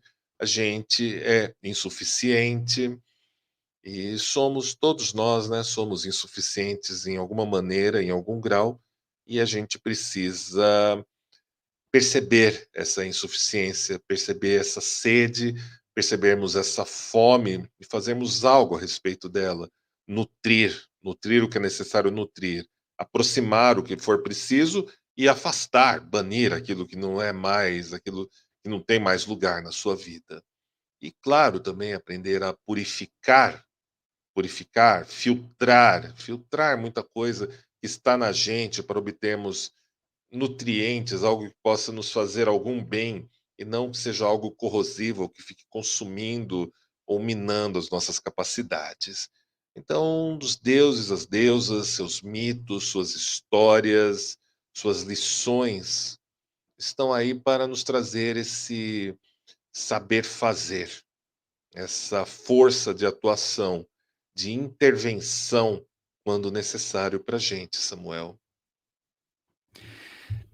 Uma das Já que você citou lá no início também dessa conexão com o paganismo, né, a minha pergunta agora é em relação a se existe dentro do ciclo de Strigoi também, já que ela é uma ordem discreta, cerimônias ou datas de poder ou encontros que sejam abertos ao público, se tem um calendário de celebrações ligadas aí à tradição da qual você faz parte.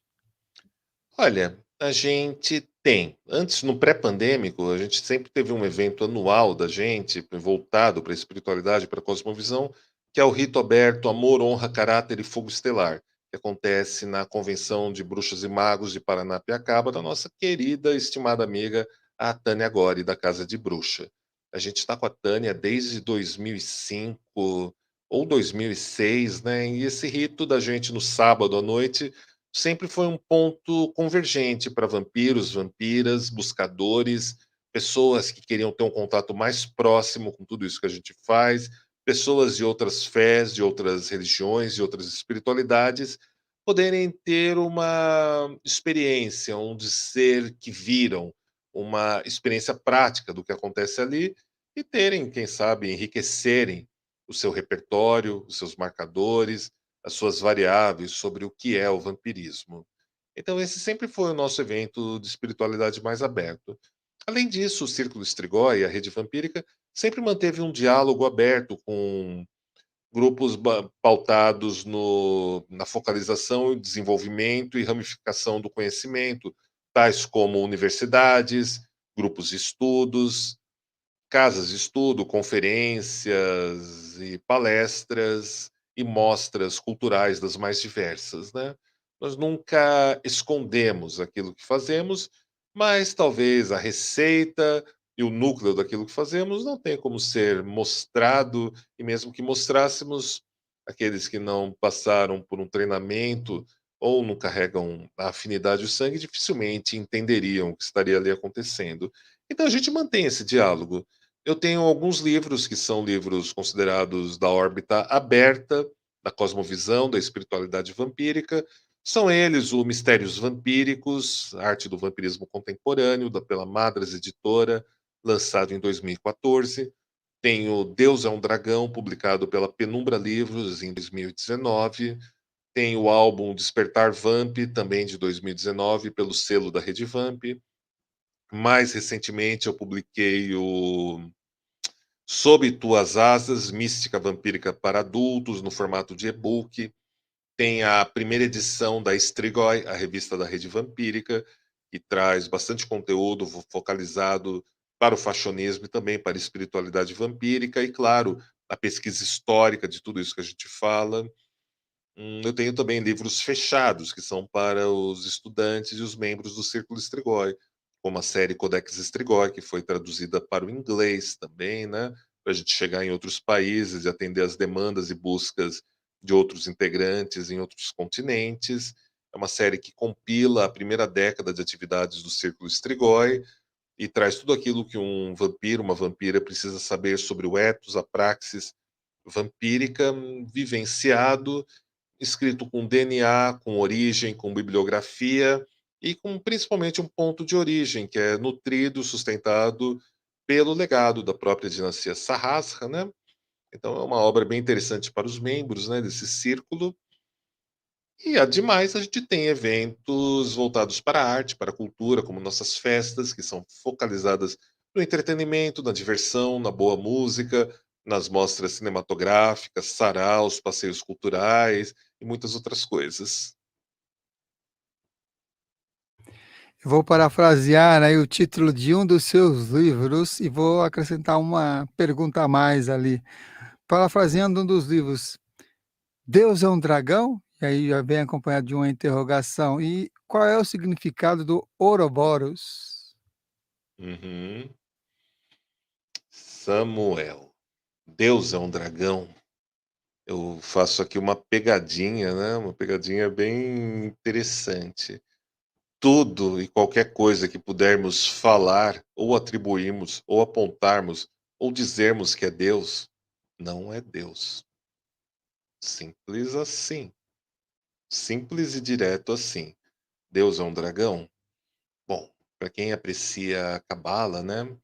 Tem um reino de chamas, eletricidade e luz que é considerado o cerne ou o ponto mais elevado, chamado Atzilut.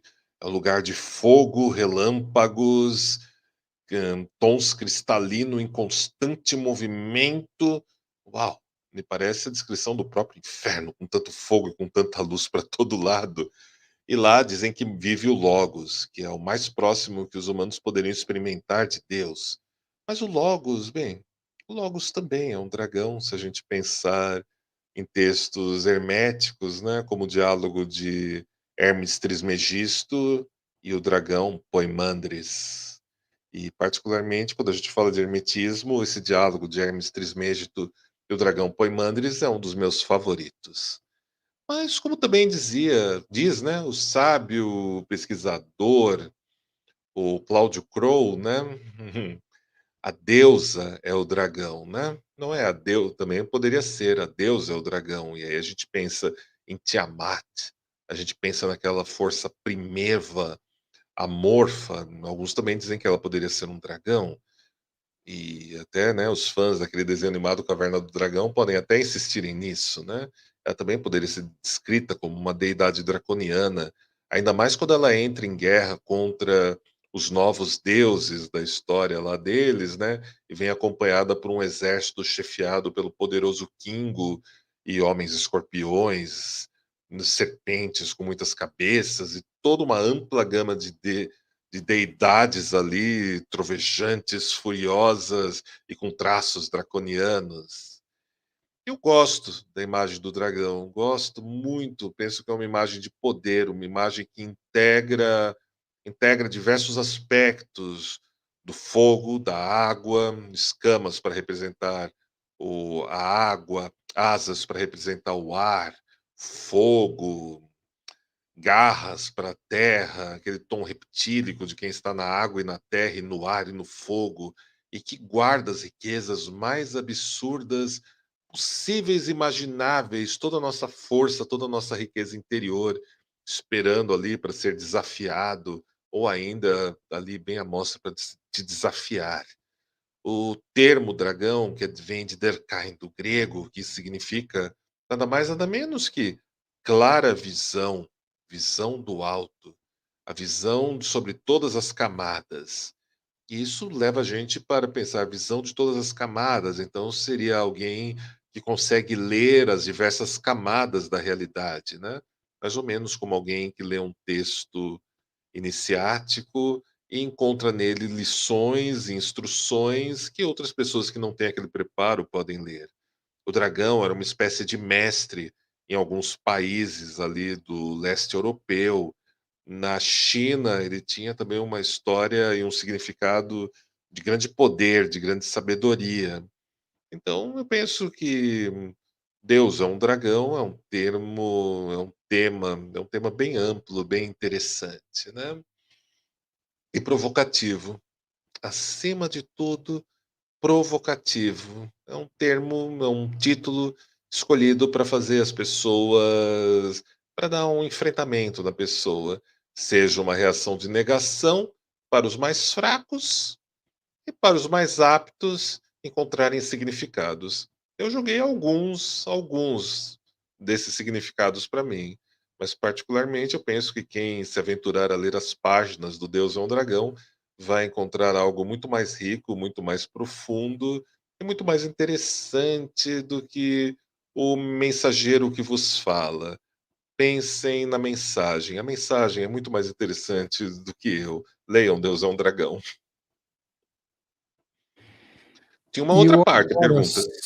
Ouroboros. Ouroboros, né? Ouroboros, uma figura da alquimia muito interessante, né? O dragão que contempla a própria cauda, morde essa cauda e se nutre do próprio passado dele para continuar avançando e girando para o futuro. Eu gosto dessa acepção. Ouroboros tem muitas outras possibilidades, né? Uma delas me faz pensar no Leviatã, né, dos Hebreus, o Leviatã, né, da Bíblia, uma serpente gigantesca que quando você está no mar e vê o sol nascendo, alguns textos arcaicos dizem que esse era o olho de Leviatã fintando você. Quando a gente sobe para os nórdicos, a gente tem Yomo Grande, que era uma serpente que também circulava e cercava o mundo. E essa serpente era enfrentada por Thor, que até mesmo no final dos tempos iria morrer por conta do veneno dela. Eu gosto de Ouroboros e Ouroboros para mim tem muito a ver com uma sentença mágica que a gente usa no Círculo Strigoi e também no meu programa Acesso Redivamp, né? Ela fala sobre o horizonte, sobre tudo aquilo que podemos, tudo aquilo que entendemos, tudo aquilo que alcançamos e da agonia de saber que ele tem um limiar. E quando a gente fala desse limiar, a gente fala de Ouroboros, a gente fala de Leviatã, a gente fala de Omungand, a gente fala dessa agonia de saber que há muito mais do que aquilo que a gente pode conhecer e que a gente vai precisar enfrentar essa insuficiência que eu não sei. Eu não sei se eu estou preparado. Eu não sei se eu vou fechar a conta. Eu não sei o que vai ser quando eu decidir caminhar em direção ao horizonte. E eu vou ter que dar um jeito, eu vou ter que enfrentar essa serpente, esse desconhecido, e eu vou ampliar um pouco mais minha visão. Eu vou avançar um pouco mais até onde eu aguentar, até onde eu tiver fortuna, até onde eu tiver virtus, como pontuaria Maquiavel. Então, Ouroboros para mim tem muito a ver com esse tema, Samuel.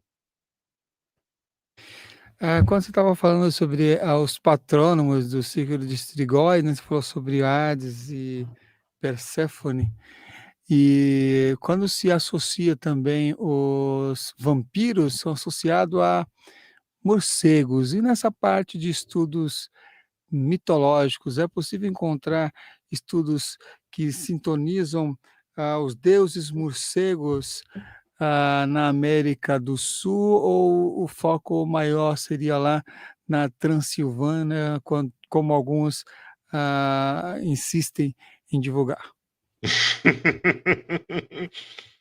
Bom, a primeiro de tudo é que a indústria do turismo transilvânica e o chamado balcanismo, né, é um mal que a gente sempre vai enfrentar quando o tema são vampiros, né.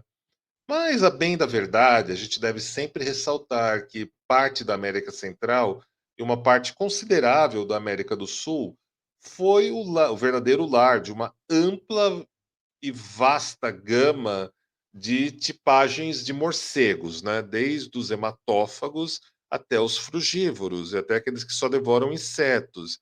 Foi aqui em partes da América Central e em parte aqui da América do Sul.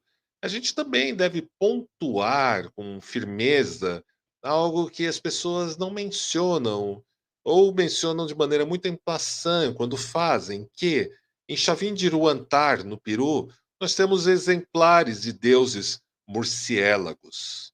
Quando a gente sobe para o lado dos astecas, dos maias, dos incas e de incontáveis outros povos, como por exemplo, eu vou falar errado, me perdoem, mas são os Tizitósio, que é chamado até de povo do morcego em algumas traduções, você encontrará deidades murciélagas com asas de morcego, caras de morcego, dentes de morcego, esculpidos em estátuas de pedras que estão aí há muito tempo.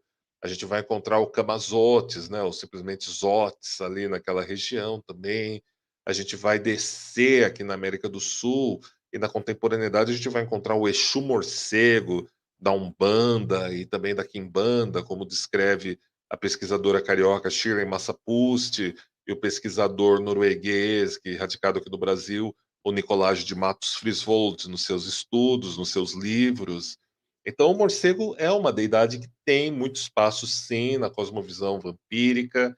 É uma deidade, é uma força muito apreciada, muito querida, que traz noções que vão desde primeiras noções de você do a primeira coisa que fascina é o morcego enxergar na mais absoluta escuridão.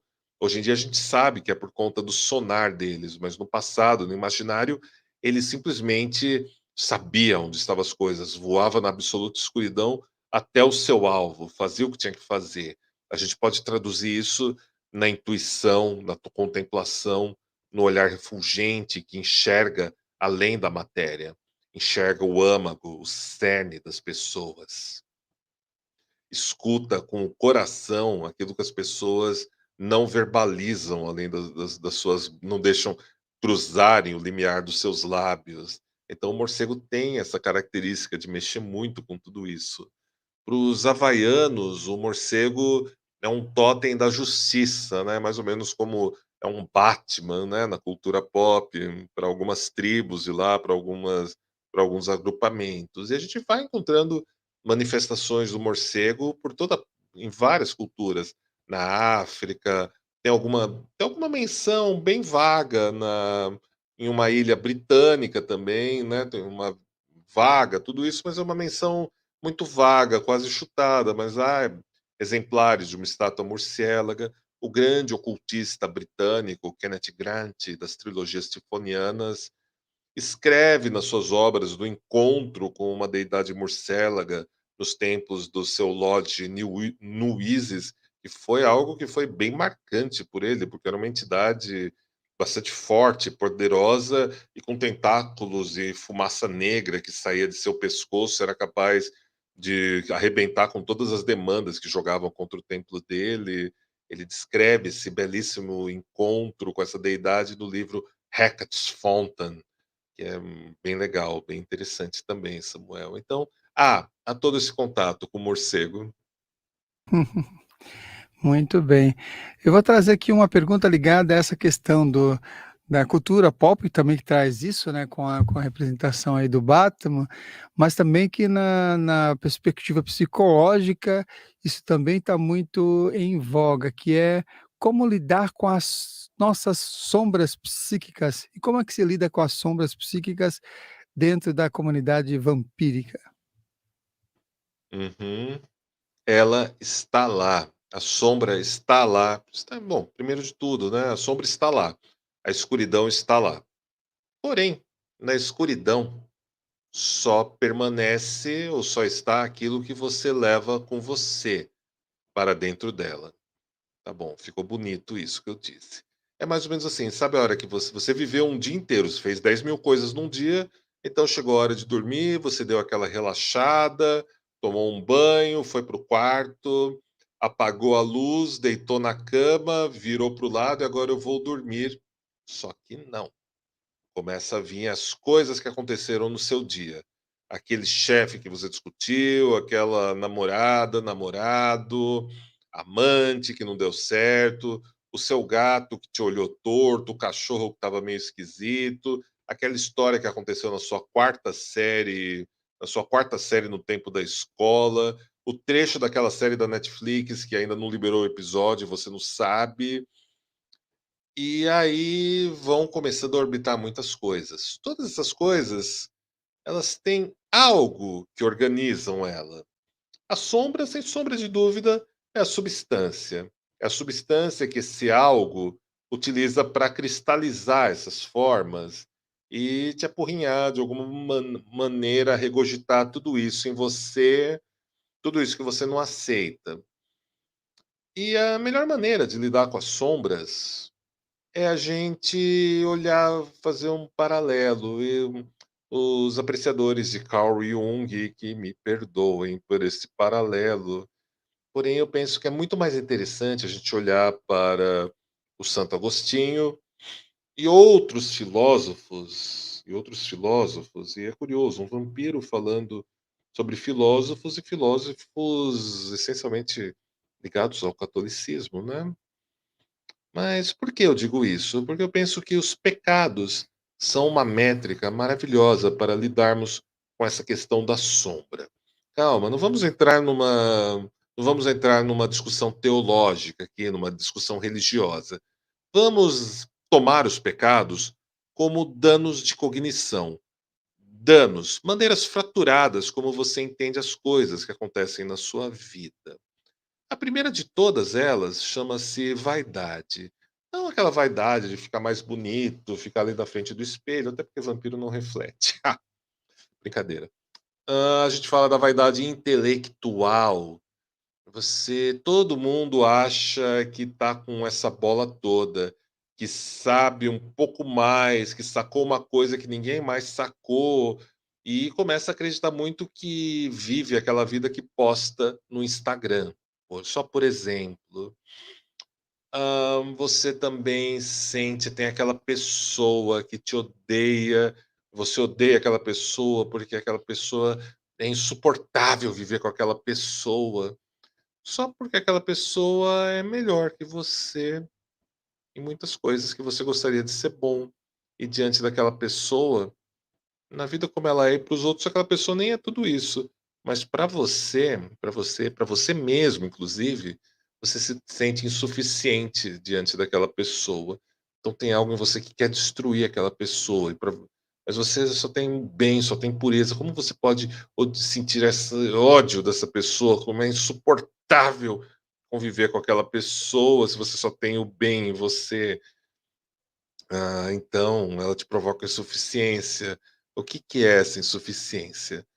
E o que vamos dizer ainda daquelas pessoas que você simplesmente estreitam todo o seu afeto e é inaceitável que uma pessoa pense o que aquela pessoa pense, diga aquilo que ela diga, faça aquilo que ela faça, esteja ali diante do mesmo lugar que você, empatando sua vida, a tal da ira. E tudo aquilo que você fala que é a invejinha branca do outro, que tem da outra que tem o marido legal, ou do outro que tem a esposa legal, ou outra que tem o parceiro maravilhoso, cobiça. E aquela ganância que você tem que te deforma, que você não aceita, uma coisa que vem de fora, é uma chaga espiritual, é um drama, é alguma outra coisa. Então, eu penso que ali na estrutura dos pecados, a gente encontra muitas maneiras da gente sair dessa história que a gente tem que ser sempre feliz, só do bem, só da luz, a sombra, a escuridão, um negócio que invade a gente para nos fazer mal. Não. A gente passa uma parte do dia bem, partes do dia mal, O mal passa, o bem volta, o bem também passa, aquilo que faz mal também volta, e a gente se agarra muito obsessivamente a essa história. Eu só posso ser feliz, eu só tenho bem, eu só tenho a luz dentro de mim, e você tem aquela vastidão de coisas que são complementares, que são necessárias. Não estou falando que você tem que ser invejoso, que você tem que ser irado, que você tem que ser vaidoso intelectualmente, ganancioso, guloso, outras coisas. Estou dizendo, tudo isso vive o tempo inteiro em você, porque faz parte da carne, faz parte da matéria, assim como a sua mente. E a sua carne afeta mais o que tudo que você é do que a gente gosta de conceber. E é aí a grande sacada. A grande sacada. É melhor você assumir seus pecados. É melhor você espreitar eles, como dizia Carlos Castaneda, por exemplo, nos ensinamentos do grande Dom Juan que ele recebeu. Né? Daqui a pouco eu te falo desse Dom Juan também, do Carlos Castaneda. Mas aí vem essa espreita.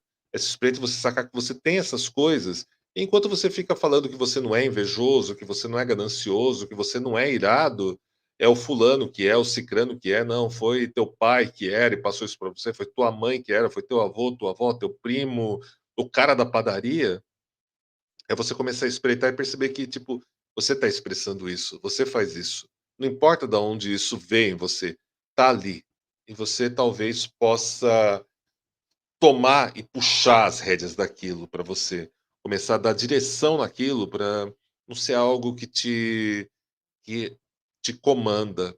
E você pode comandar aquilo ou pelo menos restringir a ação daquilo. É dessa maneira. É dessa maneira que a gente lida com a sombra. A sombra se organiza, é organizada por um negócio chamado complexo. Aí a gente volta para o Carl Jung. E aí o tema fica interessante, interessante, muito mais sério, muito mais amplo. Mas por hora a gente lida botando rédeas nesses automatismos, Samuel.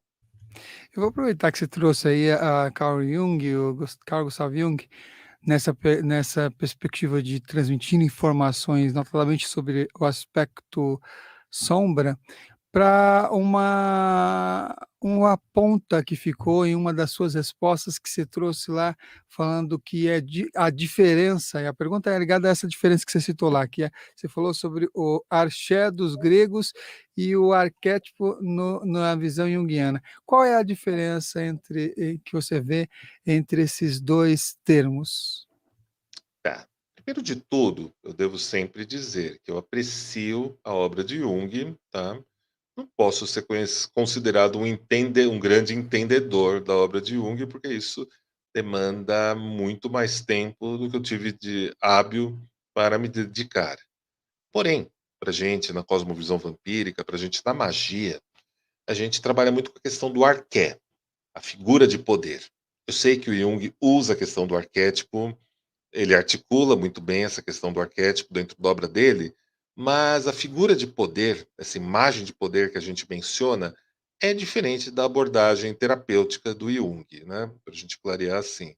Aqui a gente está focalizando algo totalmente voltado para esse trabalho com o xamanismo primevo, com o vampirismo e com outras linhas de magia e as suas abordagens, tá?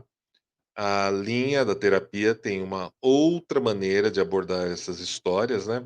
Igualmente válidas, igualmente interessantes, e é essa só a diferença que a gente pontua, né? Aqui a gente está levando para um traço mais primevo da figura de poder, um pouco diferente de uma questão mais tratável, mais dialogável presente na obra do Jung.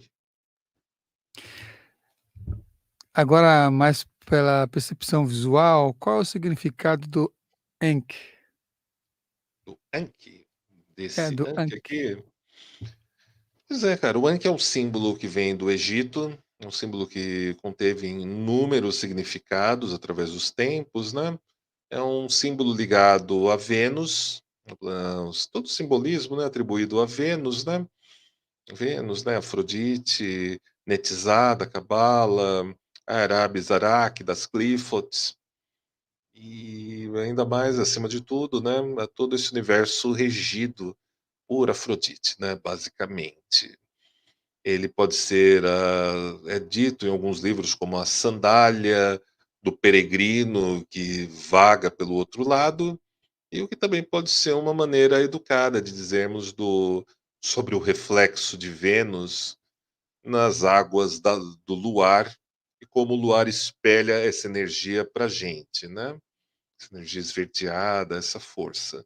Na comunidade vampírica, o Ankh tem um significado de símbolo de força, de poder, atribuído a tudo isso que eu falei.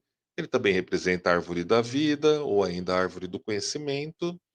E na comunidade vampírica, os Ankhs são desenhados de uma maneira espadada, ou seja, mais pontiagudos e com traços que possam servir até mesmo como um lamen, né? Do pessoal que prefere uma magia cerimonial, atribuídos à dinastia, à casa, à sociedade que aquele praticante, aquele integrante, né, de uma sociedade, ou de uma família, ou de uma dinastia vampírica praticam.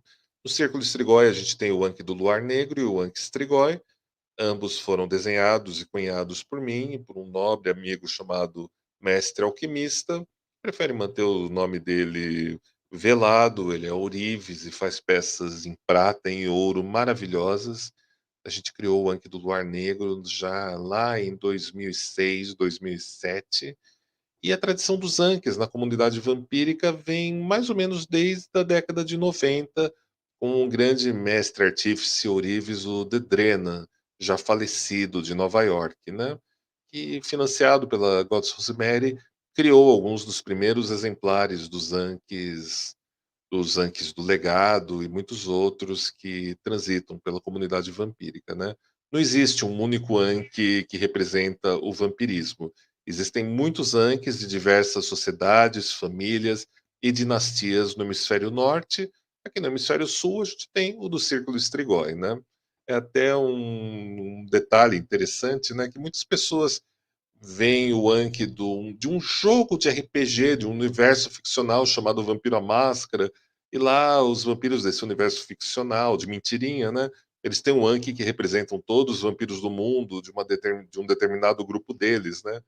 E é uma obra da ficção científica, né? Muito interessante, muito legal, mas sem qualquer conexão com a realidade. Mas tem pessoas que aí se empolgam, tatuam ou usam aquele símbolo para tentarem dizer algo sobre a comunidade vampírica, sem necessariamente ter qualquer relação com a gente, né? A pessoa está falando de uma coisa dela. Esses são os pontos mais interessantes sobre o Anki para gente. Bom, em um dos momentos você trouxe aqui a imortalidade está presente no presente. E aí, ao citar a sua companheira, que ela possibilitou lá em 2010, essa possibilidade de você entrar na eternidade através da sensação, através das intuições, através. Aí eu estou entrando numa linguagem mais junguiana. Mas, olha, quem é que gatinho que está aparecendo aí? Quem que é esse aí? É a Mimi. É a Mimi? Essa Mimi, ela adora mexer nos cabos da gente quando a gente está aqui fazendo Eita, as lives. nós. É Né, essa Mimi? daquelas que come o cabo também, porque eu tenho uma gata que quando ela era mais nova que não aguentava ver um cabo que ela comia. Já Não, esse hábito destrutivo ela não tem, mas ela de adora volta. começar a colocar o focinho, bater as patas nos cabos e tentar soltar eles da tomada. Entendi.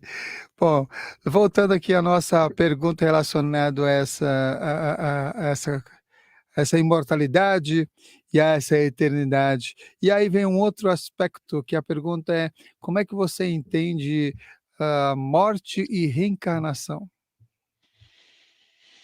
Hum, morte e reencarnação é um tema bem amplo, né? Bem delicado.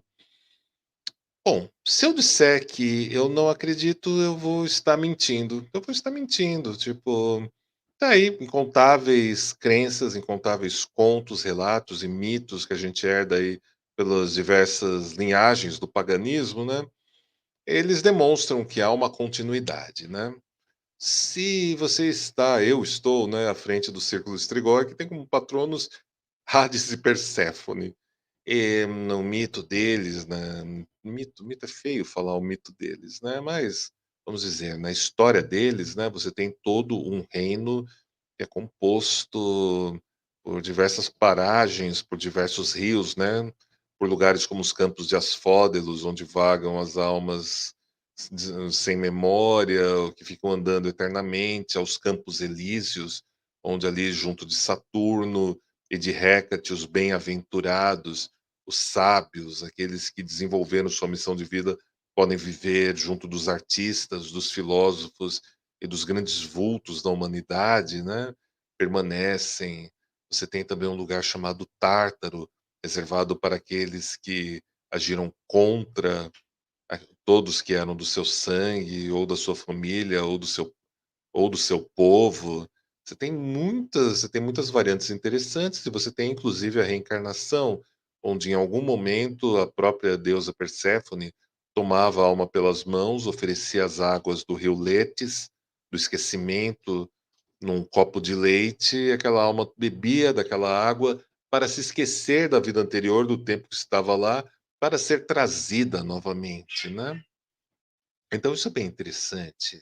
Você tem também a história das almas que contactavam a deusa Hécate, e por sinal é uma deusa tutelar da Sahasra, e essas almas faziam acordos com Hecate, ou Hecate era suficientemente generosa para com os apelos e demandas, e em certas ocasiões do ano levava essas almas novamente junto com seus cães negros para visitarem os seus parentes, levarem informações, matarem as saudades ou promoverem atos de vingança.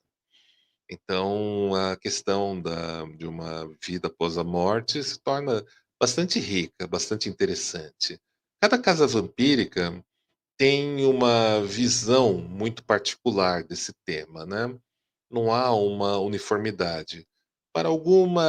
Alguns autores e alguns textos, né, que foram publicados, basicamente a primeira morte, que seria a morte física, e aí as pessoas vagariam como um espírito até esse espírito perder toda a sua força e se desfazer e deixar de existir. Há alguns grupos que acreditam, que produzem conteúdo e tentam validar essa visão.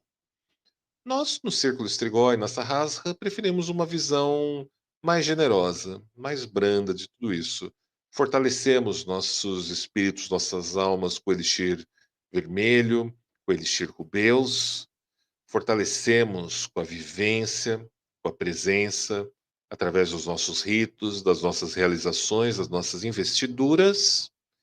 E quando esse grande mistério vier sobre nós, aí, meu nobre amigo, minha nobre amiga, se você estiver vendo esse vídeo muito, muito tempo depois que tivermos passado por esse mundo, experimente ali olhar para o canto escuro do seu quarto ou para onde há um espelho na calada da noite e chamar Lorde A, Lorde A, Lorde A.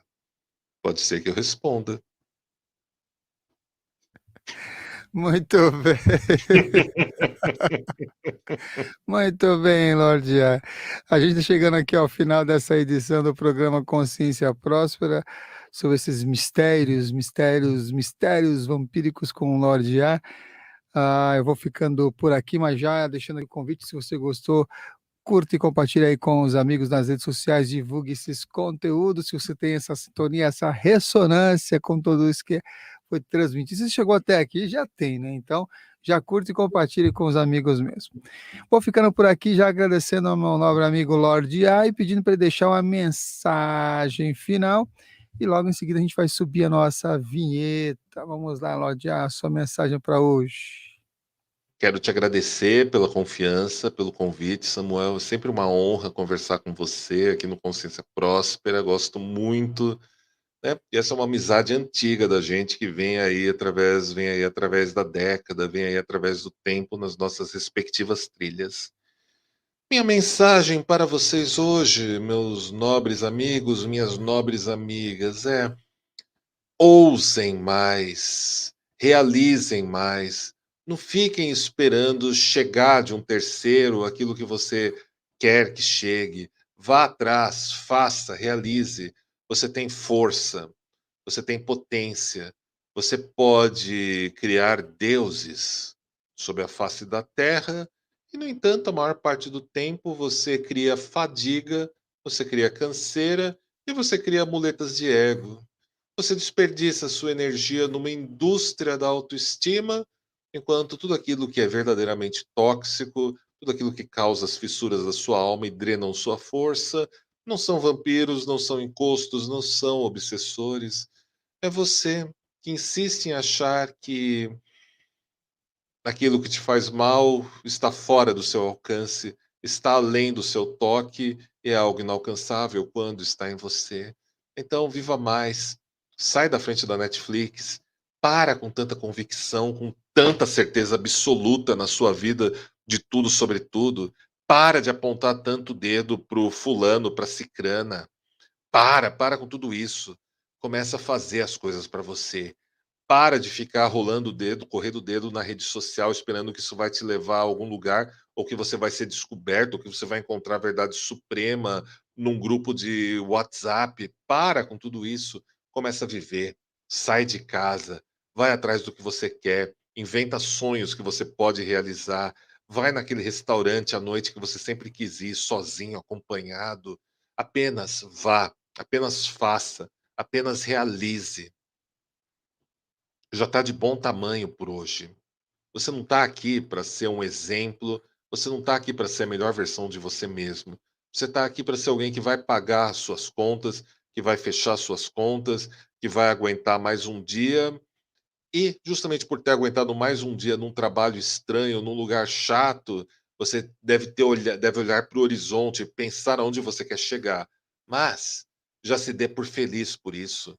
Você tem 2, 3 pessoas que você pode contar o seu dia, confia nelas, elas confiam em você, você já está aí melhor que muita gente no mundo. Então cultiva essas pessoas que te querem bem, que te põem para cima juntos, tá? É um pouco estranho um vampiro dizer essas coisas, mas eu penso que você talvez não venha a ser um caçador ou uma caçadora como nós somos, mas definitivamente você poderia começar a partir de agora a ser um bom espreitador, uma boa espreitadora dos seus desejos, das suas vontades e perceber que tem algo maior que está te sugerindo isso, que está te inspirando a ir atrás dessas coisas que nutrem você, que nutrem seu espírito, sua alma, sua consciência de verdade. Então, eu só estou aqui para te dizer: vai,